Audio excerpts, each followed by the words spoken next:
안녕하십니까. 네, 저는 나무즘 인테리어의 김수재 팀장이라고 합니다. 오늘 인테리어 전반에 관해서 제가 강의를 진행을 할 건데요. 일단은 구성 자체는 내부 마감 공사를 진행할 때 어떤 자재와 어떤 아이템들, 그리고 그 자재의 특성과 장점과 단점에는 어떤 게 있는지 제가 안내를 하나씩 드릴 거고요. 그리고 금일 강의는 사실 좀 책에서 나올 법한 내용, 뭐 이 자재는 이렇다, 저 자재는 저렇다, 그런 내용보다는 실제로 적용했을 때 조금 더 현실적인 내용에 대해서 제가 안내를 드려볼 예정입니다.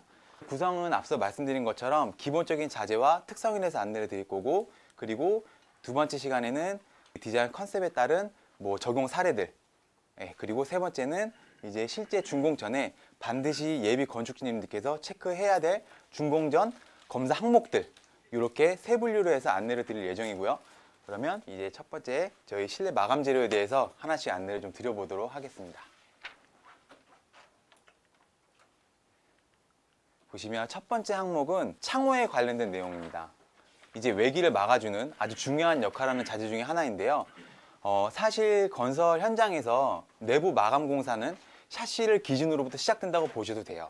이제 골조가 체험으로 지어진 다음에 샤시가 쓰고, 그래야 내부의 습식 공사라든지 조적 공사가 진행이 될 수 있겠죠. 그래서 현재에는 이 합성수지 창호를 가장 최근에 많이 사용을 하고 있는데요. 이 합성수지 창호라는 것은 쉽게 말씀드리면 PL 창호, 이제 플라스틱 창호다 라고 보시면 됩니다. 예전에 1990년, 90년대 후반 정도쯤에는 신축 현장들을 보면 이런 합성수지 창호가 아니라 AL 창호, 소재가 알루미늄 된 창호들로 많이 준공이 이루어졌어요. 근데 최근 들어서는 이 PL 창호를 쓰는 이유가 기존에 쓰이던 창호들에 비해서 내구성이나 단열성, 외기를 막아주는 성능들이 훨씬 더 우수해서 최근에는 이 합성수지 창호들을 공통적으로 이용을 하고 있고요. 그리고 다음은 폴딩도어. 폴딩도어 같은 경우는 처음에는 상공간 위주로 적용이 많이 되셨어요. 하지만 최근에는 이 폴딩도어 자체가 어떠한 내부 구조의 디자인적 포인트 요소로도 많이 이용되고 있습니다. 그리고 다음은 목재 창호와 알루미늄 창호. 제가 방금 전에 언급을 드렸죠. 앞서 보신 두 제품 같은 경우는 최근에 널리 이용이 되고 있지만, 반대로 이 목재 창호나 알루미늄 창호 같은 경우는 점점 이제 퇴폐하고 있어요. 목재 창호 같은 경우는 소재 자체가 근본적으로 목재이다 보니까 건기와 우기, 계절의 변함에 따라서 건조도 했다가 수축도 했다가 평창도 했다가 변형이 이제 일어나니까 외기를 막아주는 어떤 부재로서는 조금 부적합하겠죠. 하지만 대신에 최근에 상공간이나 카페, 커피숍 같은 인테리어 내부 공사에는 오히려 아주 많이 이용이 되고 있어요. 디자인 컨셉으로. 그리고 알루미늄 창호 같은 경우는 앞서 말씀드린 것처럼 예전에 많이 이용됐고 점점 퇴폐하고 쓰지 않는 창호다, 이렇게 보시면 됩니다. 이렇게 창호의 종류에 대해서 살짝 짚어드린 이유는 추후에 예비 건축주님들께서 이제 설계 도면이나 이런 것들이 접하게 되실 거예요. 그러면 우리 집에 내가 생각하는 건축물에 창호들이 어떤 제품으로 들어가는지, 그리고 또는 정말 적합한 제품으로 구성이 되는지, 이 부분들을 인지하고 계시면 체크가 가능하실 거예요. 지금 보시는 것처럼 이제 PL 창호에는 단창과 이중창 이렇게 나눠진다고 볼 수가 있는데요. 단창 같은 경우에는 이제 비약장, 쉽게 말씀드리면 발코니 쪽에 설치되는 창호, 그리고 내부 공간 같은 경우는 또 분합 샤시, 외부에서 들어오는 외기를 최초에 발코니 쪽에 있는 단창이 한번 막아주고, 그리고 또 그 통과되는 외기를 내부에 거실 분합 샤시가 한번 막아주고, 이렇게 해서 외기를 총 2번 차단을 해서 내부 공간이 실내 공간이 된다, 이렇게 생각을 하시면 됩니다. 그리고 다음 창호의 종류는 이제 시스템 창호예요. 보시면 저희 건물도 이제 시스템 창호의 한 종류겠죠. 이제 사실은 주상복합 건물에 주로 이용이 되고 있고요. 일반적인 PL 샤시, 합성수지 창호에 비해서 훨씬 더 고가이고 훨씬 더 단열 성능이나 기능이 우수한 창호의 종류 중에 하나이다, 이렇게 개념 정리를 하시면 될 것 같아요. 그리고 특이점 같은 경우는 이제 개폐 방법에 있습니다. 보통 일반적인 창호 같은 경우는 아시는 것처럼 이제 슬라이딩의 형태로 구성이 되어 있으세요. 근데 이런 시스템 창호는 틸트 앤 턴으로 세로 방향과 가로 방향 원하시는 대로 작동이 조절 가능하시죠.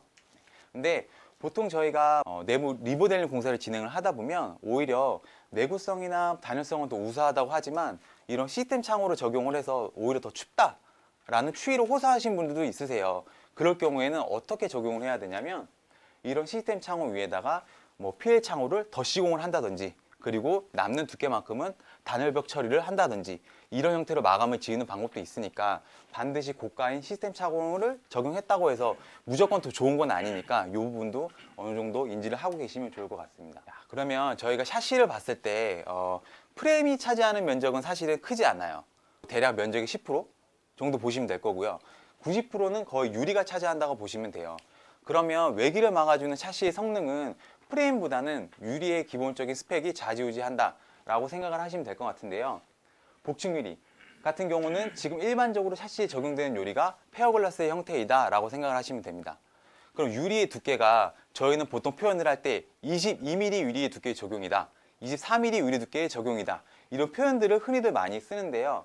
그 두께를 나타낼 때는 지금 보시는 것처럼 실제 유리의 두께가 24mm는 아니에요.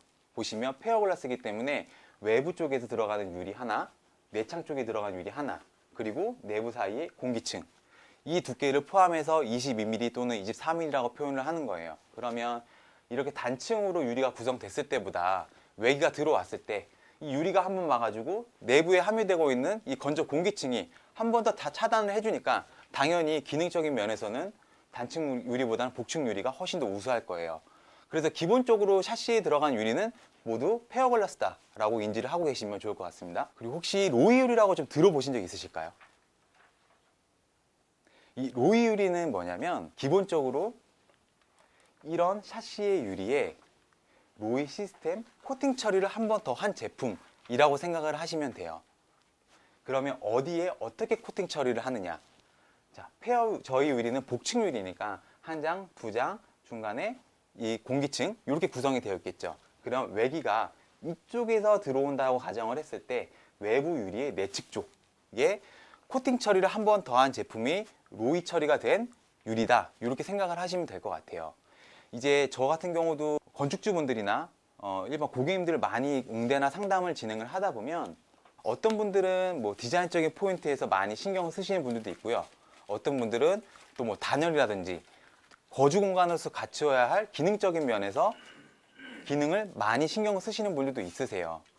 그래서 이거는 고객님들 성향에 따라 다르신데 로이 유리를 적용을 했을 때 제 개인적인 생각으로는 처음에 당연히 초기 투자비가 드는 건 단점이에요. 하지만 실제로 거주를 하시면서 난방비 절감 효과라든지 이런 부분에 있어서는 조금 더 이득이 될 수 있으니까 이 시스템을 적용하실지 안 하실지는 한번 고민해 보시는 게 좋으실 것 같아요. 가격은 어느 정도 차이가? 가격은 대략 한 10에서 15% 정도 인상이 된다고 보시면 돼요. 여기까지 해서 이제 창호에 대한 개략적인 내용을 제가 안내를 해드렸고요. 그럼 조금 더 현실적인 내용을 말씀드릴게요. 같은 샤시, 창호다 하더라도 브랜드가 되게 종류가 많아요. 그러면 어떤 브랜드가 있고 왜 고객들은, 소비자들은 이 브랜드를 많이 선택을 하는지 그거에 대해서 제가 조금 안내를 드려볼게요.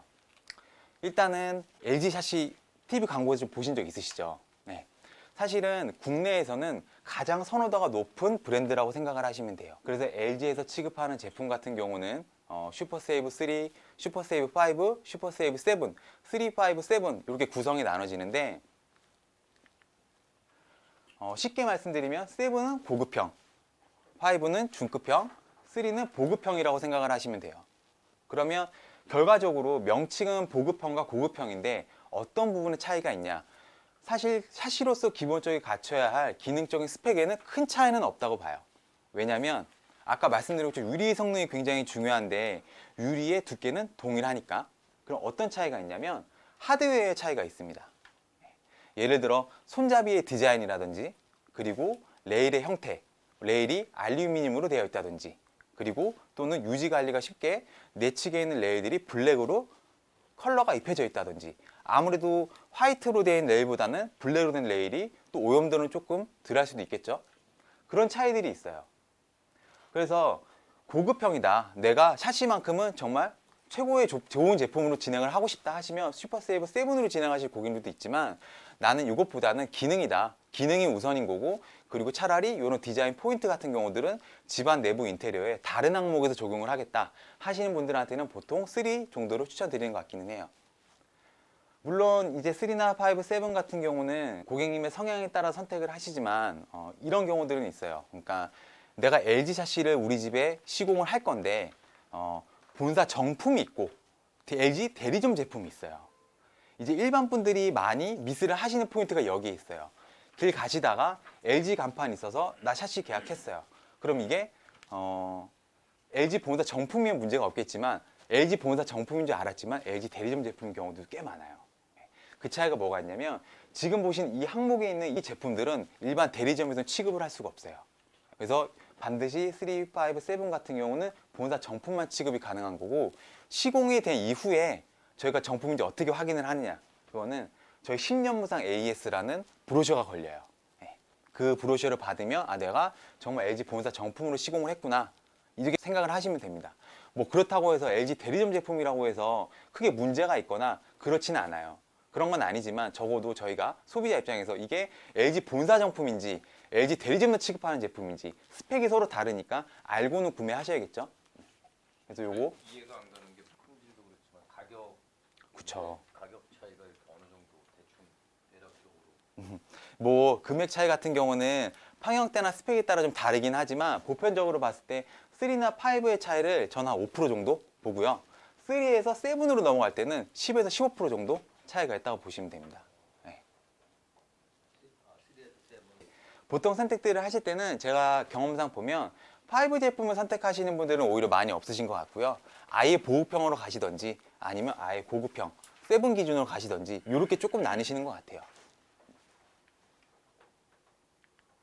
열 전들 이런 거는 뭐 똑같. 네, 기능은 동일하다고 보시면 돼요. 5나 7 같은 경우가 3보다 대략 한 10몇 mm 정도는 더 바의 두께가 두껍기는 한데 외기를 막아주는 성질에는 크게 큰 차이는 없으실 거예요. 그리고 다음은 이제 KCC. LG 브랜드가 샤시 업계에서는 뭐 1등이다, 가장 선호도가 많다라고 안내를 드렸어요. 그러면 KCC 제품도 물론 샤시 사업을 한 지 굉장히 오랜 브랜드라고 생각을 하시면 돼요. 근데 KCC 제품 같은 경우는 일단은 그래도 LG 제품보다는 조금 더 금액대가 괜찮아요. 10에서 15% 정도는 LG 샤시보다는 조금 더 저렴하다고 보시면 돼요. 그렇다 보니까 일단은 브랜드 네임도 어느 정도 있고 그리고 가성비도 LG에 비해서 괜찮고 그래서 저는 사실 개인적으로는 많이 추천을 드리는 브랜드 중에 하나기는 한데요. KCC 제품도 뭐 LG 제품과 마찬가지처럼 24mm 유리가 동일하게 적용되세요. 그리고 벽면의 두께가 얇은 벽체도 물론 있겠지만 굉장히 두꺼운 벽체도 있으실 거예요. 그런 경우에 이 KCC 제품 같은 경우는 공들 일체형이라 그래서 샤시의 벽면의 두께만큼 이렇게 통바가 붙어서 나오는 시공 자체가 가능하세요. 만약에 이런 통바 시공이 어렵다고 하면 이렇게 단창을 시공하고 벽체에 남는 부위들 같은 경우는 또 다른 목공사나 별도의 마감 공사가 필요하실 거예요. 그런 현장들에서 이렇게 공틀 일체형 샤시를 적용을 하시면 당연히 비용 세이브 절감을 가꿀 수가 있겠죠. LG의 뭐 슈퍼세이브 7에 로이도 적용을 하고 모든 걸 다 가져가면 좋겠지만 예산 대비해서 안 맞는 경우도 있을 수 있어요. 그런 경우에는 KCC 제품에 23mm 유리 적용하시고 여기에서 로이 시스템 적용하시면 제 경험치상 오차 범위는 있습니다. 거의 슈퍼세이브 3 일반형하고 금액대가 거의 비슷비슷하실 거예요. 그러면 어쨌든 기능적으로 봤을 때는 로이 시스템을 하나 더 얹혀서 가져가는 거니까 이렇게 쓰시는 것도 하나의 좀 팁인 것 같아요. 그러면 LG의 보급형 샤시하고 금액대가 거의 대동소이하게 나오더라고요. 다음은 한샘. 혹시 한샘에도 샤시 사업을 하는지 아시는 분 있으셨나요? 네. 한샘에서도 샤시를 생산을 해요.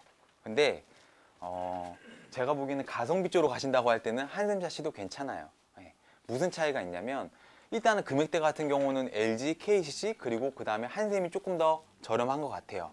그리고 한샘에서 메리트가 있는 부분들은 KCC나 LG 같은 경우는 샤시 사업을 한 지 이미 오래됐어요. 그래서 브랜드 네임도 있고 인지도가 많이 널려 펴져 있지만 한샘 같은 경우는 사실 샤시 사업보다는 가구, 주방이라든지 한샘 바스 욕실 이런 걸로 좀 유명한 기업이에요. 근데 샤시 사업을 후발주자로서 이제 막 따라가려고 하다 보니까 이제 얘네들이 뭘 하냐면 26mm 유리를 적용을 해줘요. KCC나 LG는 24mm였는데 얘네는 26mm 유리를 적용을 해주고 로이로 업그레이드를 해줘요. 로이 시스템 기본으로 적용을 해준다는 거죠. 그래서 이 시스템을 적용을 했을 때 유리 두께도 기존보다는 더 두꺼운 유리고 로이 시스템까지 적용을 했는데도 비용은 가성비가 굉장히 좋아요. 그래서 정말 나는 가성비다, 샤시가 특별한 문제가 있는 거 아니면 난 가성비 쪽으로 가고 싶다 하시는 분들은 한샘 샤시도 괜찮아요. 그리고 조금 한샘 샤시만의 특성이 있어요. 보통은 일반 샤시가 유리와 프레임을 고정하는 부위에 접합되는 부위에서도 어떻게 고정이 되냐면 실리콘 마감 처리가 돼요. 근데 한샘 샤시 같은 경우는 가스켓을 이용해요. 실리콘 같은 경우는 어쨌든 사실 소모품이라고 보시면 돼요. 계절이 변하면서 삭기도 하고 뜯어지기도 하고 변색도 되고요. 근데 가스켓으로 처리가 되어 있다 보니까 그런 부분에 의해서는 조금 더 내구성은 좋지 않을까라는 생각은 하고 있습니다.